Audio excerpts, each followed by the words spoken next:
Hello everyone, कैसे हो आप सब? आशा करता हूँ आप सभी लोग ठीक होंगे। सो बच्चों, इस क्लास में हम 2019 के पेपर की कंप्लीट मैथ को सॉल्व करने वाले हैं। ठीक है, क्वेश्चन नंबर 81 से लेके 100 तक जो हमारा मैथ का सेक्शन है उसके सारे क्वेश्चन को सॉल्व करना सीखेंगे। तो चलिए बच्चों, आज की अपनी क्लास को शुरू करते हैं। तो पहला ही क्वेश्चन है हमारे सामने 81 क्वेश्चन में बोला गया है कि एक सिलाई मशीन का अंकित मूल्य 1280 है। इस पर एक दुकानदार द्वारा 10% का बट्टा दिया जाता है तो सिलाई मशीन का विक्रय मूल्य होगा। इंग्लिश में भी पढ़ देता हूँ। Market price of a swing machine is 1280। The shopkeeper offers 10% discount on it, then selling price is. बहुत ही सिंपल क्वेश्चन है। देखो अंकित मूल्य क्या है? अंकित मूल्य मीन्स मार्केट प्राइस। ठीक है, इसको मैं लिख लेता हूँ। तो अंकित मूल्य दिया गया है हमें 1280। ओके, एंड जो डिस्काउंट है, डिस्काउंट का मतलब होता है बट्टा। ठीक है, छूट। जो डिस्काउंट है वो कितने प्रतिशत का है? वो 10% का है। और हमें इसका विक्रय मूल्य है वो फाइंड करना है। देखो जो हमारा विक्रय मूल्य होता है वो क्या होता है? अंकित मूल्य में से हम डिस्काउंट को घटा देते हैं तो हमारा विक्रय मूल्य है वो निकल आता है। तो सबसे पहले हम इस 10% जो डिस्काउंट है इसको फाइंड करते हैं। ठीक है, हम छूट निकालते हैं कि हमें छूट कितने रुपए की दी गई है, क्योंकि अभी तो इसे प्रतिशत में बताया गया है, हमें इसका रुपए में निकालना है कि कितने की छूट है। तो इसके लिए हम फॉर्मूला लगाएंगे, डिस्काउंट प्रतिशत बराबर होता है हमारा डिस्काउंट यानी कि छूट। ठीक है, बटे में आता है इसके अंकित मूल्य यानी कि मार्केट प्राइस, एमपी लिख देते हैं इसको। ठीक है, एमआरपी लिख देते हैं। और गुणा में आ जाएगा हमारा 100। ठीक है, दिख रहा है ना? ओके, डिस्काउंट हो गया हमारा छूट, एमआरपी हो गया हमारा अंकित मूल्य और गुणा में आ गया 100। देखो डिस्काउंट दिया गया हमें 10% का, तो यहाँ पे आ जाएगा हमारा 10। डिस्काउंट कितना है, छूट कितनी है ये हमें पता नहीं है, तो इसको हम छूट ही लिखा रहने देंगे। एमआरपी हो जाएगा हमारा 1280। जैसे एमआरपी का मतलब मैक्स रिटेल प्राइस होता है, लेकिन यहाँ पे हमने अंकित मूल्य को ही एमआरपी मान लिया है। ठीक है, और ये हमारा 100। अब देखो यहाँ पे क्या होगा, एक जीरो से एक जीरो कट जाएगा। यहाँ पे हमें मिला 10, बराबर में ये बराबर आएगा और यहाँ पे हो जाएगा छूट गुणा में 10 और बटे में 128। सॉल्व करेंगे इसको तो 128 का गुणा हो जाएगा 10 के साथ। 128 गुणा में 10 और बराबर में हो जाएगा छूट गुणा में 10। देखो यहाँ पे भी गुणा में 10 है और यहाँ पे भी गुणा में 10 है ना? इस 10 से ये 10 कट जाएगा, यानी कि जो छूट आएगी वो कितने रुपए की आएगी? 128 रुपए की आएगी। मतलब कि जो 10% का डिस्काउंट दिया जा रहा है वो कितने रुपए की छूट दी जा रही है? 128 रुपए की दी जा रही है। तो अंकित मूल्य था हमारा 1280 और इसमें से 128 को घटा देंगे तो हमें विक्रय मूल्य है वो पता चल जाएगा। तो 1280 माइनस इसमें से डिस्काउंट, डिस्काउंट कितना है? 128 रुपए है। घटा देंगे, 10 में से 8 गया तो 2, 7 में से 2 गया तो 5, यहाँ पे 2 में से 1 गया तो 1 और 1 का 1 यानी कि 1152 रुपए। मतलब कि जो इसका विक्रय मूल्य होगा वो कितना होगा? 1152 रुपए होगा। ए ऑप्शन इसका करेक्ट आंसर हो जाएगा। तो इस तरीके से इस क्वेश्चन को हम सॉल्व करेंगे। सबसे पहले हम डिस्काउंट निकालेंगे कि हमें मशीन को बेचने पर कितने रुपए की छूट मिल रही है। ठीक है, तो छूट मिल रही थी हमें 128 रुपए की। 1228 में से 1280 में से 128 को घटा देंगे तो 1152 आंसर मिल जाएगा। चलिए बढ़ते हैं अगले क्वेश्चन पे। अगला क्वेश्चन है हमारा 82। अगला क्वेश्चन है 82। यदि 1800 का 10% की दर से कुछ वर्षों का चक्रवृद्धि ब्याज 378 हो तो समय वर्षों में होगा। देखो इसमें हमें जो मूलधन है वो भी दिया गया है, दर भी दी गई है और ब्याज भी दिया गया है। हमें इसमें क्या पता करना है? हमें इसमें उसका समय बताना है कि कितने समय बाद 378 रुपए है वो ब्याज हो जाएगा। चलिए इसमें लिख लेते हैं सबसे पहले। देखो पी यानी कि प्रिंसिपल अमाउंट, ये दिया गया है हमें कितना? 1800। रेट की बात करें तो रेट है हमारा 10%। टाइम यानी कि ईयर की बात करें तो ये हमें पता करनी है। और इंटरेस्ट जो चक्रवृद्धि ब्याज है वो सीआई हमें दिया गया है वो कितना है? 378 है। देखो हमारा चक्रवृद्धि ब्याज का सूत्र क्या होता है? देखो ए बराबर होता है हमारा पी ब्रैकेट के अंदर 1 प्लस आर अपॉन में 100 और इसकी पावर हो जाएगी टी। इसको टी को कभी कभी अपन एन भी लिख देते हैं। ठीक है, अब ए क्या होता है? ए होता है हमारा अमाउंट, यानी कि जितने साल बाद भी हमें जो ब्याज मिलेगा और ब्याज के साथ हमें कुल कितना पैसा मिलेगा। ठीक है, तो 1800 रुपए हमने दिए थे, ब्याज मिला हमें 378 का, तो हमें टोटल जो पैसे मिलेंगे वो कितने मिलेंगे? 8 2 10 1 और ये 2178। मतलब कि जितने समय बाद भी हमें पैसे मिलेंगे वो कुल कितने मिलेंगे? 2178 मिलेंगे। तो एक ही जगह पे हो जाएगा हमारा 2178। अगर हम मूलधन में ब्याज को जोड़ देते हैं, ये हमारा पी है और ये हमारा सी आई है, इनको जोड़ देते हैं तो हमें अमाउंट मिल जाता है जिसको मिश्र धन बोलते हैं। यहाँ पे मान रख देंगे तो पी की जगह पे आ जाएगा हमारा 1800 1 प्लस आर की जगह पे लिखेंगे 10 और इसके बटे में आएगा 100 और इस सब की पावर आ जाएगा टी। ठीक है, चलो अब इसको आगे सॉल्व करते हैं। देखो यहाँ पे क्या होगा, यहाँ पे होगा 2178। अब देखो जो ये 1800 है ये इसके बटे में चला जाएगा तो हो जाएगा 2178 बटे में 1800 बराबर, यहाँ पे गुणा में था ना, ठीक है। यहाँ पे क्या होगा, इस जीरो से जीरो कट जाएगा, यहाँ पे बचेगा 1 प्लस 1 बटे में 10 और इसकी घात हो जाएगी टी। अब देखो 2178 और हमारा 1800, ये 18 से कट रहा है, इसको काट देते हैं। ठीक है, 18 से 18 एकम 18 तो ये हो जाएगा 37। 18 का 37 में जाएगा 2 बार भाग तो आएगा 36, एक बचेगा तो ये फिर से 18 हो गया। 18 एकम 18 और इसको काटेंगे तो 18 एकम 18 और जीरो का जीरो जीरो, यानी हमें मिल गया 121 बटे में 100। यहाँ पे हो जाएगा दोस्तों हमारा 10 का 1 के साथ गुणा हुआ तो 10 आ जाएगा प्लस का 1 और बटे में 10 और इसकी घात हो जाएगी टी। यहाँ पे सिंपली हमने भिन्न किया है इस तरीके से। यहाँ पे रहेगा 121 बटे में 100 और यहाँ पे हो जाएगा 11 बटे में 10 और इसकी घात हो जाएगी टी। अब हम क्या करेंगे दोस्तों, इसको 121 और 100 को हम 11 बटे 10 के रूप में लिखेंगे। तो 121 को लिख सकते हैं हम 11 और 100 को लिख सकते हैं 10, इन दोनों की घात 2। ठीक है, 11 का वर्ग होता है 121 और 10 का वर्ग होता है 100। यहाँ पे हो जाएगा हमारा 11 बटे 10 और इसकी घात हो जाएगा टी। यहाँ पे हम घातों की तुलना कर देंगे। ठीक है, लिखेंगे घातों की तुलना करने पर, जब हमारा आधार समान हो तो हम घातों की तुलना कर देते हैं। ठीक है, तो यहाँ पे हो जाएगा हमारा t बराबर कितने के हो जाएगा, 2 हो जाएगा, क्योंकि देखो यहाँ पे 11 बटे 10 की घात 2 है और यहाँ पे 11 बटे 10 की घात t है, तो t का मान कितना हो जाएगा, 2 हो जाएगा। और t इस क्वेश्चन में हमारा समय था, यानी कि अगर हमें 378 रुपए का चक्रवृद्धि ब्याज चाहिए तो उसके लिए हमें कितने समय के लिए 1800 रुपए को देना होगा, 2 वर्ष के लिए देना होगा, यानी जो हमारा t है वो कितना है, 2 वर्ष है। ठीक है, तो इसका आंसर हो जाएगा हमारा बी ऑप्शन, 2 ईयर। इसके बाद अगला क्वेश्चन है हमारा 83। चलिए 83 वाले क्वेश्चन को भी जल्दी से सॉल्व कर लेते हैं। 83 क्वेश्चन में बोला गया 1 की घात 3 प्लस 2 की घात 3 प्लस 3 की घात 3 और इस पूरे की घात है -3 बटे 2, इसको सॉल्व करना है। सबसे पहले जो ब्रैकेट के अंदर घातें हैं इनको हम सॉल्व कर लेते हैं। देखो 1 की घात 3 का मतलब होता है 1, ठीक है, 2 की घात 3 का मतलब होता है 2 का 3 बार गुणा और 2 का 3 बार गुणा करेंगे तो मिलेगा 8। 3 की घात 3 का मतलब होता है 27 और इस पूरे की घात हो जाएगी -3 बटे 2। सबको जोड़ देते हैं तो हो जाएगा हमारा कितना, 27 और 8, 27 8 हो जाएगा 35 और 1 36, 36 की घात हो जाएगी -3 बटे 2। अब देखो जो 36 है उसको अपन लिख सकते हैं 6 की घात 2। क्या लिख सकते हैं, 6 की घात 2 लिख सकते हैं। चलिए लिख देते हैं, तो 36 हो गया हमारा 6 की घात 2 और इसके ऊपर घात हो जाएगी -3 बटे 2 की।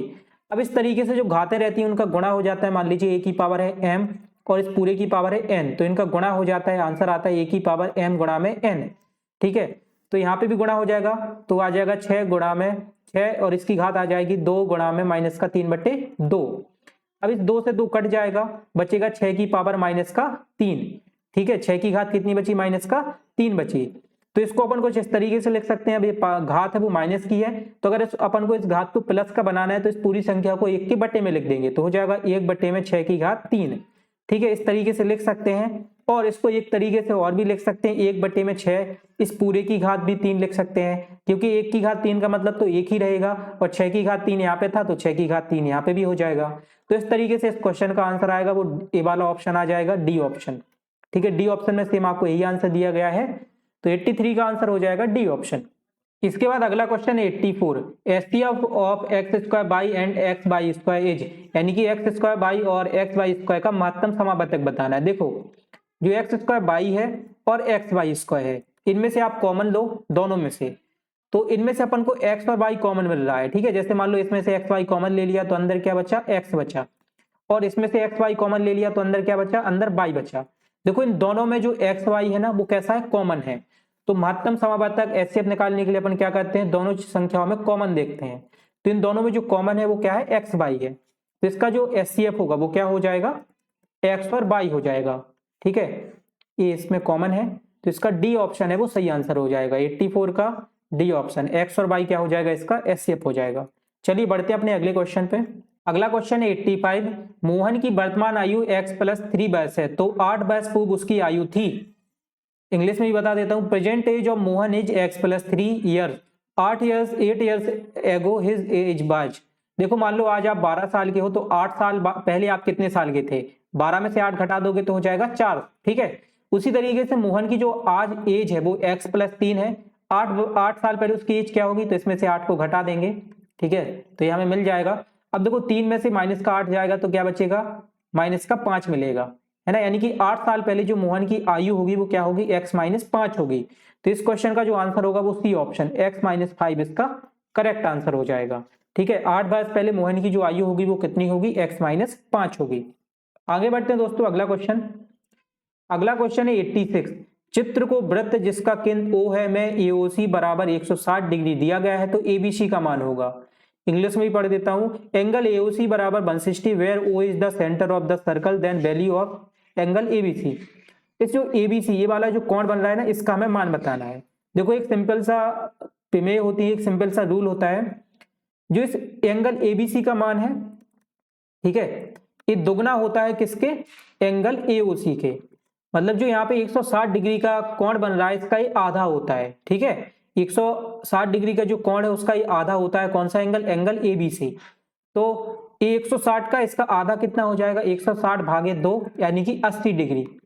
जो ABC वाला एंगल है वो कितने डिग्री का हो जाएगा, 80 डिग्री का हो जाएगा। बी ऑप्शन इसका करेक्ट आंसर हो जाएगा, ठीक है। इस तरीके से इस प्रमेय को आप याद रखना, ये फॉर्मूला होता है कि जो नीचे वाला एंगल है उसका आधा कितना होता है, ऊपर वाला एंगल होता है।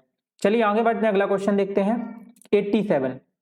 87 में बोला गया निम्न में से कौन सी जोड़ी पाइथागोरस त्रिक है, which of the following is Pythagoras triplet. इसको अपन को फाइंड करना, बहुत ही सिंपल क्वेश्चन है। देखो इसको कैसे फाइंड करते हैं, किन्हीं भी दो संख्याओं का जो वर्ग है वो तीसरी संख्या के बराबर होना चाहिए। जैसे 5 का वर्ग क्या है, 25 है, और 12 का वर्ग कितना है, 144 है। इन दोनों का वर्ग बराबर होना चाहिए 17 के वर्ग के, तो 17 का वर्ग होता है 289। 25 और 144 को जोड़ेंगे तो कितना मिलेगा, 5 4 9, 4 2 6, ठीक है, और एक का एक ही मिलेगा। अब देखो 17 का वर्ग है 289 और इन दोनों का जो योग है वो 169 आ रहा है, मतलब ये पाइथागोरस ट्रिपलेट नहीं है, ठीक है। अगर पाइथागोरस ट्रिपलेट होता तो अपन को दोनों तरफ बराबर मिलता। यहाँ पे बी वाले को चेक करते हैं, ठीक है, तो 7 का होता है 49, 5 का होता है 25, बराबर होना चाहिए 12 के वर्ग के, 12 का होता है 144। दोनों को जोड़ देंगे तो हो जाएगा 9 5 14, 4 2 6 और 1 7, ये मिल रहा है 74, यहाँ पे कितना है 144, यानी ये भी पाइथागोरस ट्रिपलेट नहीं है। सी वाले को चेक करते हैं। देखो मुझे पता है कि सी वाला है, लेकिन उससे पहले मैं आपको डी वाले को चेक करके बता देता हूं। डी वाले को चेक करेंगे, 13 का होता है 169, 15 का होता है 225 और 17 का होता है 289। इन दोनों को जोड़ेंगे तो मिलेगा 9 1 10 5 14, 6 2 8 1 9 2 1 3, 394 और यहाँ पे 289, यानी कि डी वाला भी हमारा पाइथागोरस ट्रिपलेट नहीं है। अब हम देखो सी वाले को चेक करते हैं, ठीक है। 6 का वर्ग कितना होता है, यहाँ पे 6 8 10 लिखा हुआ है ना, 6 का वर्ग है 36, 8 का है 64 और बराबर में आएगा 10 का। 10 का कितना होता है, 100 होता है, ठीक है। 36 और 64 को जोड़ देंगे तो क्या मिलेगा, 100 मिलेगा और यहाँ पे भी कितना है 100। देखो दोनों तरफ बराबर मिल रहा है ना, तो किसी भी संख्या में अगर दो संख्याओं का वर्गों का योग तीसरी संख्या के बराबर हो तो वो क्या होता है, पाइथागोरस त्रिक होता है। तो इसमें पाइथागोरस त्रिक सी ऑप्शन हो जाएगा। 6 8 और 10 ये क्या है, एक पाइथागोरस त्रिक है। तो क्वेश्चन नंबर 87 का सी ऑप्शन करेक्ट आंसर हो जाएगा। अगला क्वेश्चन है 89। एक आयत की लंबाई 4 सेंटीमीटर, चौड़ाई 3 सेंटीमीटर है, तो उसके विकर्ण की माप होगी। Length of a rectangle is 4 centimetre and width is 3 centimetre, then the measurement of its diagonal. देखो इस तरीके का एक आयत है, मान लेते हैं, ठीक है, ये है 4 सेंटीमीटर का और ये है 3 सेंटीमीटर का। इसका हमें क्या बताना है, इसका हमें डायगोनल बताना है, ठीक है। देखो यहाँ पे हम इसको मान लेते हैं, एक त्रिभुज मान लेते हैं ABC। तो इस डायगोनल AC को बताना है, इसलिए हम इसमें पाइथागोरस थ्योरम यूज करेंगे। AB का वर्ग प्लस BC का वर्ग बराबर होगा हमारा AC के वर्ग के। यहाँ पे लिखेंगे AC का स्क्वायर बराबर होगा हमारा AB के स्क्वायर के प्लस BC के स्क्वायर के। यहाँ पे हम पाइथागोरस थ्योरम को यूज कर रहे हैं। AC का स्क्वायर क्या आएगा हमारा, AB का स्क्वायर आएगा। AB का स्क्वायर है 4 का वर्ग प्लस BC का स्क्वायर यानी कि 3 का वर्ग। दोनों को जोड़ देंगे तो हो जाएगा 16 और 3 का हो जाएगा 9, ठीक है। यहाँ पे हो जाएगा AC का स्क्वायर, 4 का वर्ग 16 और 3 का वर्ग 9। AC स्क्वायर बराबर हो जाएगा 16 और 9 25, यहाँ से AC का मान निकलेगा √25 यानी कि 5। 25 का वर्गमूल क्या होता है 5, यानी कि जो डायगोनल है वो कितने सेंटीमीटर का है, 5 सेंटीमीटर का है। तो इस क्वेश्चन का जो आंसर होगा वो सी ऑप्शन हो जाएगा, विकर्ण की लंबाई 5 सेंटीमीटर। अगला क्वेश्चन है question number 90 and question number 90 में बोला गया है कि वर्ग अंतराल 200 250 की ऊपरी सीमा क्या है। ऊपरी सीमा मतलब होती है ज्यादा वैल्यू, है ना, अधिकतम मान, और निम्न सीमा यानी होता है कम मान। तो 200 और 250 में जो ऊपरी सीमा है वो 250 है ना, ये बड़ा मान है, तो इसका आंसर हो जाएगा बी ऑप्शन। इंग्लिश में बता देता हूँ, what is the upper limit of class interval. तो क्लास इंटरवल की जो ज्यादा हाईएस्ट नंबर होता है वो उसकी अपर लिमिट होती है, और जो छोटा नंबर होता है वो उसकी लोअर लिमिट होता है, तो इसका आंसर हो जाएगा 250। चलिए इसके बाद करते हैं क्वेश्चन नंबर 91 को सॉल्व। 91 वाले क्वेश्चन में दिया गया है x की power b plus A multiply x की power b plus C multiply x की पावर सी प्लस ए, और इसके अपॉन में दिया गया है x की पावर a मल्टीप्लाई एक्स की पावर b मल्टीप्लाई एक्स की पावर सी, और इस सब की होल पावर है 2। देखो ऊपर सबका गुणा होगा और गुणा में पावर जुड़ जाती है, तो सबको जोड़ देंगे तो हो जाएगा x की पावर, यहाँ पे है b प्लस ए, तो b प्लस ए प्लस हो जाएगा b प्लस सी, ए वाली जो पावर है ना वो भी जुड़ जाएगी और ए वाली पावर भी जुड़ जाएगी, तो हो जाएगा c प्लस ए। नीचे क्या होगा, नीचे भी देखो गुणा में है सब, तो यहाँ पे हो जाएगा x की power a plus B plus C, और इस सब की पावर हो जाएगा 2। ऊपर भी पावरों को जोड़ देंगे तो हो जाएगा x की पावर, देखो यहाँ पे b भी दो बार है, c भी 2 बार है और a भी 2 बार है, तो हो जाएगा 2a plus 2b plus 2c। यहाँ पे भी सेम होगा, इस 2 का अंदर गुणा हो जाएगा क्योंकि ए वाली प्रॉपर्टी यूज होगी, ए की पावर m और इस पूरी की पावर n है, तो हमारा फाइनल आंसर होता है m गुणे n, यानी जो दोनों पावर होती है उनका गुणा हो जाता है। यहाँ पे भी गुणा हो जाएगा तो हो जाएगा x की पावर हो जाएगा, x की पावर हो जाएगा 2a प्लस 2b और प्लस 2c। अब आप देखो नीचे और ऊपर दोनों जो संख्याएं दी गई हैं, दोनों जो मान दिए गए वो सेम है ना, यानी कि कट जाएंगे, एक दूसरे से कट जाएंगे, आंसर क्या आएगा 1 आएगा। तो इस पूरे का जो मान है वो क्या है 1 है, 91 का बी ऑप्शन करेक्ट आंसर हो जाएगा। ये पूरी घातों से घातें सबकी सेम है इसलिए पूरी संख्या कट जाएगी, आंसर क्या आएगा 1 आएगा। आगे बढ़ते हैं, अगला क्वेश्चन देखते हैं। एंड 92 क्वेश्चन बोला गया बेलन का वक्र पृष्ठ है जबकि त्रिज्या r एवं ऊंचाई h है। Curved surface area of a cylinder is where r is radius and h is right. तो बेलन का जो वक्र पृष्ठ का क्षेत्रफल होता है उसका सूत्र होता है 2 पाई r h, ठीक है, ये क्या होता है इसका सूत्र होता है, तो इसका ए ऑप्शन करेक्ट आंसर हो जाएगा 2 पाई आर एच। बेलन का वक्र पृष्ठ का जो एरिया होता है उसका फॉर्मूला होता है 2 पाई आर एच। चलिए बढ़ते हैं अगले क्वेश्चन पे। अगला क्वेश्चन है 93, किस खाते पर बैंक ब्याज नहीं देती है, on which account bank does not give interest. तो चालू खाता, बचत खाता, सावधि जमा खाता और आवर्ती जमा खाता। देखिए जो चालू खाता होता है ना जिसको बोलते हैं करंट अकाउंट, इस पे बैंक कभी भी ब्याज नहीं देता है, ठीक है, करंट अकाउंट इस पे ब्याज नहीं मिलता है। बचत खाता में ब्याज मिलता है, एफडी इसको बोलते हैं एफडी, और इसको बोलते हैं आरडी, इस पे भी अपन को ब्याज मिलता है, लेकिन करंट अकाउंट चालू खाता पे नहीं मिलता है, तो इसका आंसर हो जाएगा ए ऑप्शन करंट अकाउंट।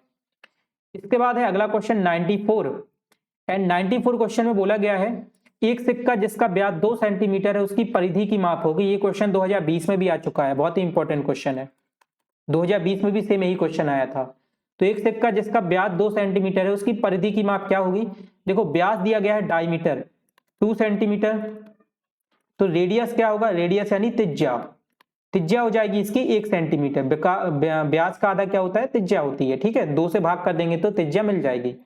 अब परिधि क्या होती है, सी होती है सरकमफ्रेंस, परिधि का सूत्र होता है 2 पाई आर, ठीक है, यहाँ पे आर का मान रख देंगे तो 2 पाई आर की जगह पे हो जाएगा 1, ठीक है, गुणा कर देंगे तो आंसर आएगा 2 पाई, यानी कि इस जो सिक्के का ब्याज 2 सेंटीमीटर उसकी परिधि क्या होगी 2 पाई होगी। बी ऑप्शन इसका करेक्ट आंसर हो जाएगा, ठीक है, 94 का आंसर क्या होगा, बी ऑप्शन होगा। इसके बाद अगला क्वेश्चन देखते हैं 95,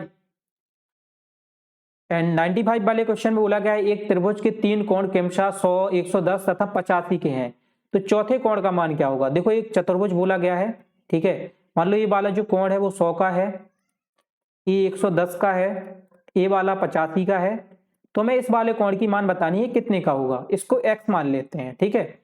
अब हमें पता है कि चतुर्भुज के चारों कोणों का मान होता है 360 अंश, इन चारों कोणों को जोड़ेंगे और बराबर में रख देंगे 360 के, तो हमें x का मान है वो पता चल जाएगा, तो हो जाएगा 100 प्लस 110 प्लस 85 प्लस x बराबर में 360 अंश, सबको जोड़ेंगे तो हो जाएगा 5, 8, 1, 9 और यहाँ पे हो जाएगा 1, 1, 2, 295 प्लस x बराबर में 360, यहाँ से x का मान निकालेंगे तो x बराबर हो जाएगा 360 माइनस का 295, x की यहाँ से जो वैल्यू आएगी वो 65 आएगी, ठीक है, x का जो मान होगा वो कितना होगा 65 होगा, तो इसका आंसर हो जाएगा बी ऑप्शन 65। चलिए आगे बढ़ते हैं दोस्तों, अगला क्वेश्चन करते हैं 96 वाले क्वेश्चन में बोला गया है कौन सा व्यंजक बहुपद नहीं है। देखो बहुपद वो व्यंजक नहीं होता है जिसमें अंडर रूट के अंदर x या फिर y कोई भी चर संख्या अगर अंडर रूट के अंदर लिखी हुई है तो वो व्यंजक नहीं होता है, वो बहुपद नहीं होता है। देखो इसमें तो संख्याएं लिखी हुई है ना, ये संख्याएं लिखी रह सकती हैं, लेकिन कभी भी x या y को जो कि चर है वो कभी भी अंडर रूट के अंदर नहीं लिखा होना चाहिए। यहाँ पे भी ए भी हो जाएगा, ए भी हो जाएगा, ए नहीं होगा, ठीक है। देखो यहाँ पे x क्या है, अंडर रूट के अंदर लिखा हुआ है, इसलिए ये वाला नहीं होगा, डी वाला हो जाएगा। तो इसका आंसर हो जाएगा दोस्तों सी ऑप्शन, है ना। इसमें जो बहुपद नहीं है वो क्या नहीं है, सी ऑप्शन। बहुपद इसमें x square plus 7 under root के अंदर x प्लस 8 नहीं है। क्यों नहीं है? क्योंकि इसमें अंडर रूट के अंदर क्या लिखा हुआ है, x लिखा हुआ है। कभी भी अंडर रूट के अंदर कोई भी चर संख्या x बाई एबीसीडी के जितनी भी अक्षर है वो नहीं लिखे रहने चाहिए, ठीक है। तो इसका आंसर हो जाएगा सी ऑप्शन। चलिए आगे बढ़ते हैं बेटा, अगला क्वेश्चन करते हैं। एंड अगला क्वेश्चन है हमारा 97। निम्न में से पूर्ण वर्ग संख्या कौन सी है? इन सब में से हमें पूर्ण वर्ग संख्या बतानी है। तो देखो मुझे तो डायरेक्टली पता है, जो 625 है बेटा वो 25 का वर्ग होती है। 25 का वर्ग कितना होता है? 625 होता है। तो इसका आंसर हो जाएगा बी ऑप्शन। बाकी ये तीनों पूर्ण वर्ग नहीं होती हैं। अगर आपको नहीं पता इस क्वेश्चन को कैसे सॉल्व करते हैं तो आपको क्या करना पड़ेगा, सबका ऐसा एलसीएम करना पड़ेगा, ठीक है। सबका आप एलसीएम करोगे, जोड़े बनाओगे, जिसके जोड़े बन जाएंगे वो पूर्ण वर्ग हो जाएगी। तो इसमें तीनों के नहीं बनेंगे, ना तो 484 के बनेंगे, ना 941 के, ना 325 के, 625 के बन जाएंगे। तो इसका आंसर हो जाएगा बी ऑप्शन। इसके बाद अगला क्वेश्चन है हमारा 98। -1/2 की घात है 5 गुणा में -1/2 की घात 3, इसका मान बताना है। देखो मैं पता है गुणा में घातें जुड़ जाती हैं, ठीक है। तो यहाँ पे -1/2 की घात 5 है और -1/2 की घात 3 है, ये दोनों घातें जुड़ जाएंगी तो हो जाएगा -1/2 और इसकी घात हो जाएगा 5 + 3। 5 और 3 को जोड़ देंगे तो हो जाएगा -1/2 की घात 8, ठीक है। तो ए ऑप्शन में आप देख सकते हो सेम आपको यही आंसर दिया गया है, -1/2 की घात 8। तो इसका आंसर हो जाएगा A option. Move to the next question. And 99 question है हमारा, यदि 4x + 3 बराबर में 2x + 7 बराबर 3 है तो x का मान है। देखो मैं थोड़ा थोड़ा हिंदी इंग्लिश दोनों बोल देता हूं, जैसे कि यहाँ पे 4x + 3 है ना, तो कंफ्यूज मत होना, वो सेम ही है। तुम्हें समझ में आ रहा है कि क्वेश्चन बोल क्या रहा है। इफ 4x + 3 अपॉन में 2x + 7 is equal to 3 then value of x इज। बहुत ही सिंपल क्वेश्चन है, चलिए इसको सॉल्व करते हैं, ठीक है। तो है 4x + का 3 अपॉन में है 2x + का 7 बराबर में है 3 के। देखो यहाँ पे 2x + 7 है ना, इसका 3 के साथ गुणा हो जाएगा तो हो जाएगा 4x + 3 और यहाँ पे आएगा 3 का 2 के साथ गुणा हुआ तो 3 2 जा 6x और 7 के साथ हुआ तो 21। अब x को हम एक तरफ लेके आएंगे और संख्याओं को दूसरी तरफ लेके जाएंगे। तो यहाँ पे 6x को ले आएंगे इस तरफ तो हो जाएगा 4x - का 6x और बराबर में 21। अभी 3 जाएगा इस तरफ तो हो जाएगा माइनस का। क्लियर? ओके। 6x में से 4x चला गया तो बचा माइनस का 2x, ठीक है, ओके। और यहाँ पे 21 में से 3 चला गया तो क्या बचा, 21 में से 3 चला गया तो बचा 18, ठीक है, बहुत बढ़िया। x बराबर हो जाएगा 18 बटे में -2, ठीक है। ये -2 भाग में चला गया, -2 का 18 में भाग कर देंगे तो क्या आ जाएगा, -9 आ जाएगा। यानी x का जो मान है वो कितना है, -9 है। तो आप यहाँ पे देख सकते हो बी ऑप्शन में आपको दिया गया है, इसका जो मान होगा x का वो क्या होगा, -9 होगा। इस क्वेश्चन का आंसर हो जाएगा बी ऑप्शन। क्लियर? बहुत बढ़िया। चलो अब मूव करते हैं अपने अगले क्वेश्चन पे, आगे बढ़ते हैं। अगला क्वेश्चन है हमारा क्वेश्चन नंबर 100 और इसमें बोला गया है 11, 21, 31, 41 और 51 का माध्य है, इन सभी का माध्य बताना है। तो क्या करेंगे, देखो जो संख्या बीच में होती है ना वो माध्य कहलाती है। तो 11, 21, 31, 41 और 51, इसके बीच में क्या है, 31 है, यानी इसका जो माध्य होगा वो कितना होगा, 31 होगा, सी ऑप्शन। और इसको अपन ऐसे भी कर सकते हैं, चलिए मैं एक दूसरा तरीका भी आपको बता देता हूं। क्या करेंगे, 11 + 21 + 31 + 41 + 51, इनको जोड़ देंगे और ये कुल कितनी संख्या है, तो ये कुल 5 संख्या है, तो 5 से भाग कर देंगे। सबको जोड़ देते हैं तो 1 2 3 4 5 आएगा, 5 4 9, 9 1 10, 2 12, 2 12 2 14, 1 15, 155 आ गया। भाग कर देंगे 5 से तो आ जाएगा 155 बटे में 5, भाग कर देंगे तो हो जाएगा 5 3 15 और 5 एकम 5 यानी कि 31। इसका जो माध्य होगा 100 का वो क्या होगा, 31 होगा। तो इस तरीके से हमारे 100 तक सारे क्वेश्चन है वो सॉल्व हो गए हैं। आई होप कि आज की क्लास आपको पसंद आई होगी। अगर आपका किसी भी क्लास में कोई भी डाउट रहता है तो आप लाइव चैट के थ्रू या डाउट सेशन जो हमारा होता है उसमें अपना डाउट पूछ सकते हो। क्लास में जुड़ने के लिए thank you so much, love you all, bye bye, Tata.